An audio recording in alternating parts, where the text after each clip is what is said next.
وتتعلم لما تكون رايح تقابل ناس لاول مره. اول مره دي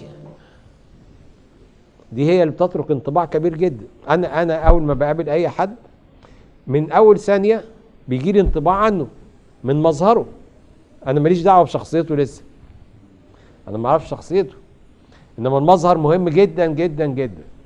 ان الواحد يبقى مظهره محترم قدام الناس، اقابله كده اعرف ان ده راجل محترم بيفهم مش بقول لك البس ماركات لا، البس لبس عادي بس يكون كله متناسق مع بعضه كده ومتهندم، تبقى خدت انا عندك فكره انك انت انسان محترم.